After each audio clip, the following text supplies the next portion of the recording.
7 अक्टूबर को शुरू हुए इजराइल हमास युद्ध ने दुनिया के देशों को दो खेमों में बांट दिया है।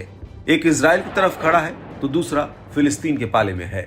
इजराइल की तरफ अमेरिका के साथ पश्चिमी देशों की लॉबी है तो दूसरे खेमे में रूस, ईरान और तुर्की के साथ साथ हमास और हिजबुल्लाह की गुटबंदी है। एक तरफ इजराइल हमास के खात्मे की कसम के साथ गाजा पट्टी पर दनादन गोले बरसा रहा है तो दूसरी तरफ से भी हमास का साथी हिजबुल्लाह जोरदार टक्कर देने पर आमादा है। इस तरह से लेबनान के हिजबुल्लाह समूह के साथ भी इजरायली सेना के बीच झड़पें तेज होती जा रही हैं।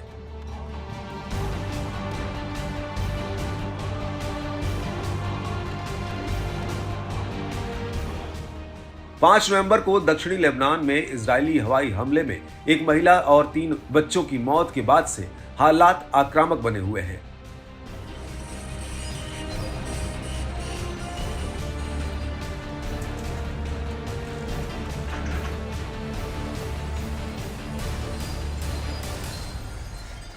उसके बाद ही 1 घंटे के भीतर लेबनान की ओर से 15 मिसाइलें दागी गई।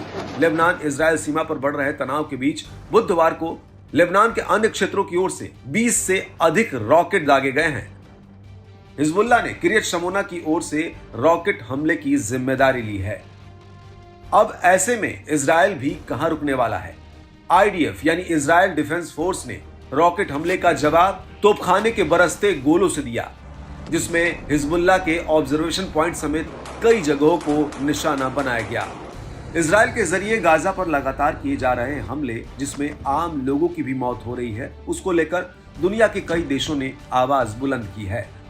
उधर लेबनान के विदेश मंत्री अब्दुल्ला बौहबीब ने बुधवार को लेबनान में ईरान के राजदूत मुस्तफा अमानी से मुलाकात की और उनसे कहा कि इजरायल आज अपना बचाव नहीं कर रहा है, बल्कि उसका अंधा जुनून बस बदला लेने का है।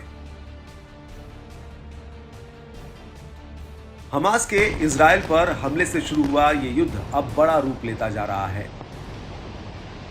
इसके दोनों तरफ से देश और गुट जुड़ते जा रहे हैं और युद्ध ज्यादा भयानक रूप ले रहा है। ऐसे में जरूरत एक तीसरे पक्ष की भी है, जो राजनीति और युद्ध नीति से अलग मानवता के हित में इस युद्ध को रोकने और उसके समाधान के लिए कोई ठोस नीति अपनाए।